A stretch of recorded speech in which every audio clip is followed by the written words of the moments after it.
नमस्कार, आप देख रहे हैं स्पेशल रिपोर्ट। मैं हूं आपके साथ आयुषी गुप्ता और चलिए रुक करते हैं खबरों की ओर। अमेरिका ने पाकिस्तान को फंसा दिया है। ईरान से डील करके पाकिस्तान ने बहुत बड़ी मुसीबत मोल ली है। अमेरिका ने इशारों में पाकिस्तान से पूछा है कि क्यों ना पाकिस्तान पर प्रतिबंध लगा दिए जाए। देखिए रिपोर्ट।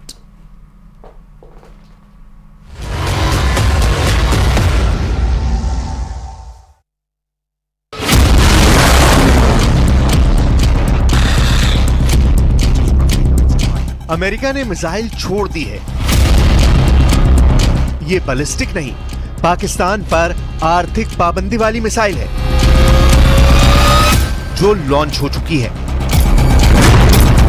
पहली मिसाइल, अगर पाकिस्तान ने ईरान के साथ कारोबार किया तो उसे बुरा अंजाम भुगतना पड़ेगा। दूसरी मिसाइल, पाकिस्तान के मिसाइल प्रोग्राम के पार्टनर पर अमेरिका पहले ही लगा चुका है बैन। तीसरी मिसाइल, अमेरिका की वार्निंग से फिर फंस गई ईरान और पाकिस्तान की गैस पाइपलाइन। पाकिस्तान को ईरान के राष्ट्रपति इब्राहिम रईसी के लिए रेड कार्पेट बिछाना बहुत महंगा पड़ा है।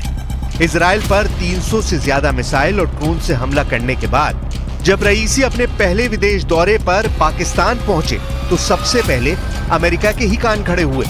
और उसके बाद जिन तस्वीरों ने पाकिस्तान की मुश्किल बढ़ाई वो ये है। पहली तस्वीर, दूसरी तस्वीर और ये तीसरी तस्वीर। इन तीनों तस्वीरों को पाकिस्तान ने बेचने की बहुत कोशिश की है, लेकिन जब से ये तस्वीरें व्हाइट हाउस पहुंची, बाइडेन का जैसे खून खौल गया।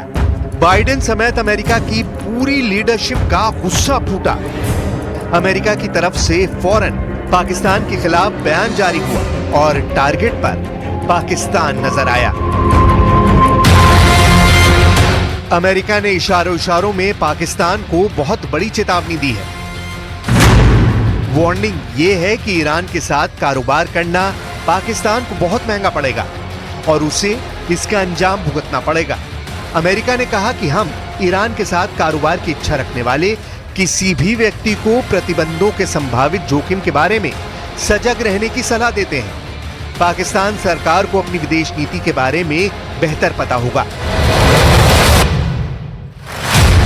इस वक्त दुनिया दो कैंप में बटी हुई नजर आ रही है। एक कैंप अमेरिका और इजराइल का है और दूसरा कैंप रूस, चीन और ईरान का है। भारत जैसे कुछ देश हैं जो अब भी अपनी स्वतंत्र विदेश नीति पर कायम है। ये दो कैंप बने हुए हैं। इसे महाशक्तियों की टक्कर कहा जा रहा है। एक तरफ अमेरिका और दूसरी तरफ ईरान और साथ में दोनों के मित्र देश। इन दोनों कैंप के बीच भारत ऐसा देश है जिसके दोनों कैंप से रिश्ते बेहतर हैं। लेकिन पाकिस्तान अब इस वर्ल्ड पॉलिटिक्स में अमेरिका का शिकार बन सकता है और इसलिए कोई शक ही नहीं कि पाकिस्तान का दौरा करके ईरान के राष्ट्रपति इब्राहिम रईसी ने अपने पड़ोसी को बहुत बुरी तरह से फंसा दिया है। कहने को पाकिस्तान और ईरान के बीच 8 मुद्दों पर समझौते हुए।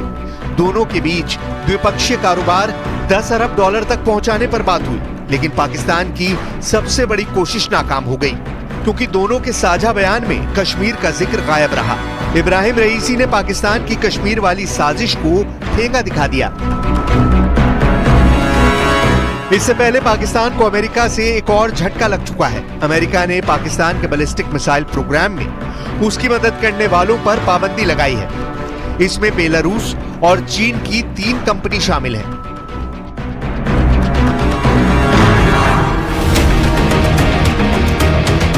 दरअसल पाकिस्तान को जो अमेरिका की मार पड़ रही है उसमें सबसे बड़ी भूमिका 2 देशों की है, यानी अमेरिका के 2 बहुत ही कट्टर दुश्मन।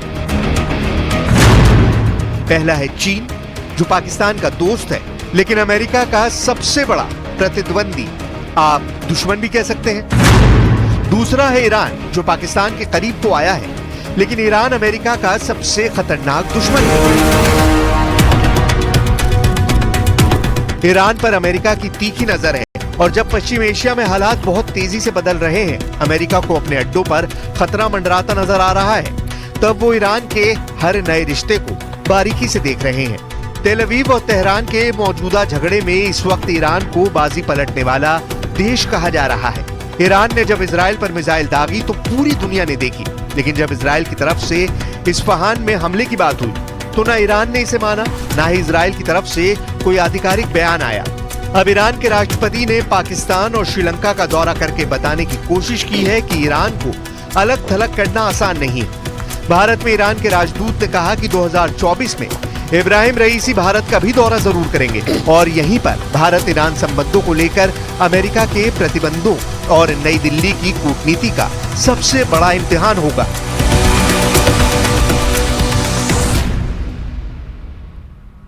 और चलिए रुक करते हैं अगली खबर की ओर। लगता है कि अब वो वक्त करीब आ चुका है जब अमेरिका और रूस के बीच भयानक परमाणु जंग छिड़ सकती है। ऐसे दावे इसलिए किए जा रहे हैं क्योंकि रूस को घेरने के लिए नाटो के 32 देशों ने बड़ा वॉर प्लान तैयार कर लिया है। ये परमाणु जंग पोलैंड की जमीन से शुरू हो सकती है। देखिए report.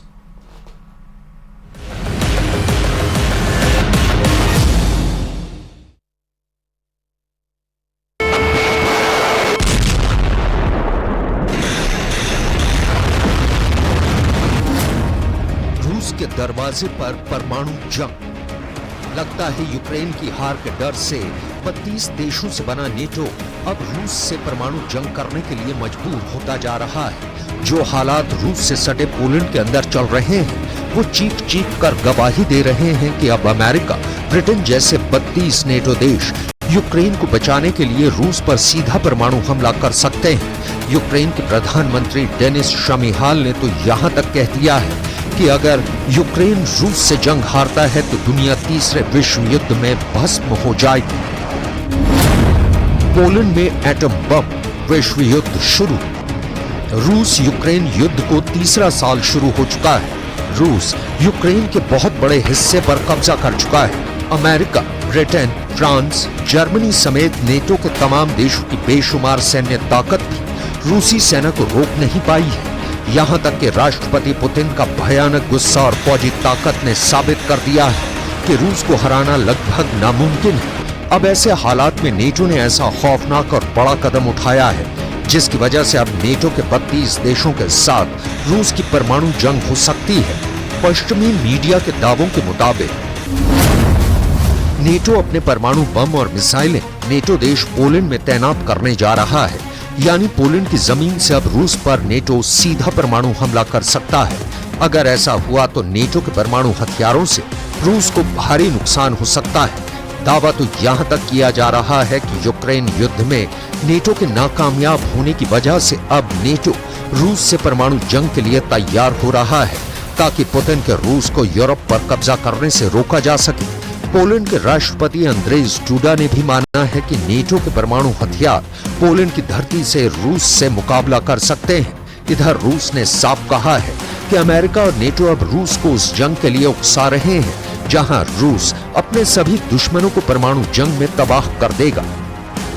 Support Ukraine, we help them to destroy Russian combat capabilities that could potentially be a threat against us. Support Ukraine is not charity. Support Ukraine is an investment in our own security, and the alternative is more expensive. परमाणु जंग को तैयार America और रूस।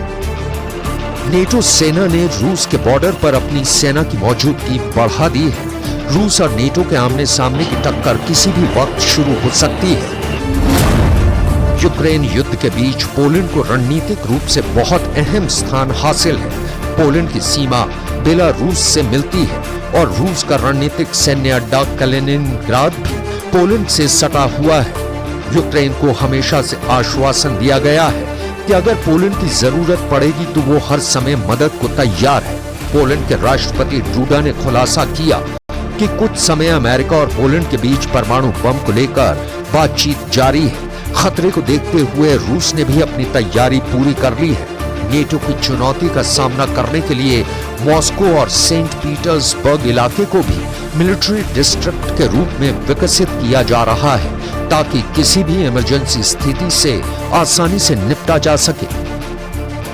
साल 2023 के अंत तक रूस यूक्रेन के करीब 20% इलाके पर कब्जा कर चुका है। इधर यूक्रेनी सेना के पास घातक हथियारों की भारी कमी हो रही है, जबकि रूस यूक्रेन के कई इलाकों पर बेतहाशा हमले बढ़ा चुका है। यूक्रेन की हालत इस वक्त ऐसी हो गई है जैसे भूखे शेर के सामने बकरी की होती है। यही वजह है कि अब यूक्रेन के प्रधानमंत्री डेनिस शमीहाल ने ब्रिटिश मीडिया के सामने साफ चेतावनी देते हुए कहा है, यूक्रेन को युद्ध लड़ने के लिए आज भारी आर्थिक मदद की जरूरत है। कल या परसों नहीं, अगर हम मिलकर यूक्रेन की सुरक्षा नहीं करेंगे तो यूक्रेन हार जाएगा। इससे दुनिया की सुरक्षा से जुड़ा ढांचा तबाह हो जाएगा। कई जगहों पर युद्ध छिड़ जाएंगे और तीसरे विश्व युद्ध होने की नौबत आ जाएगी। यूक्रेन के प्रधानमंत्री डेनिस शमीहाल ने कहा है कि अगर यूक्रेन रूस से जंग हारता है तो दुनिया में विश्व युद्ध शुरू हो जाएगा।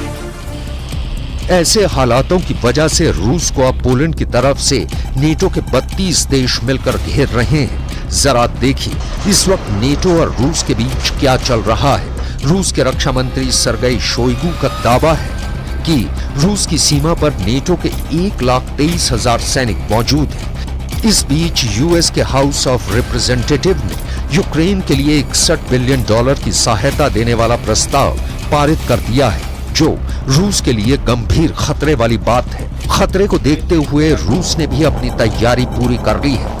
रूस के रक्षा मंत्री का दावा है कि रूस की सीमा पर नेटो के 300 टैंक और 800 आर्मर्ड व्हीकल तैनात हैं, जबकि 90,000 नेटो सैनिक अलग अलग तरह के अत्याधुनिक हथियारों के साथ लिथुआनिया आ गए हैं। रूसी रक्षा मंत्री सर्गेई शोइगु ने यह भी दावा किया है कि रूस ने लेनिनग्राद, सेंट पीटर्सबर्ग इलाके में 7,000 घातक हथियारों को भेजा है। इसके अलावा रूस की राजधानी मॉस्को में भी 2400 आधुनिक हथियारों को तैनात किया गया है। अब देखना होगा क्या ऐसे हालात में रूस और अमेरिका के बीच सीधी परमाणु जंग होगी। अगर ऐसा होता है तो ये तय मानिए कि रूस खुद को बचाने के लिए दुनिया की रत्ती भर परवाह नहीं करेगा और ना ही पुतिन को दुनिया एटमी जंग से रोक पाएगी।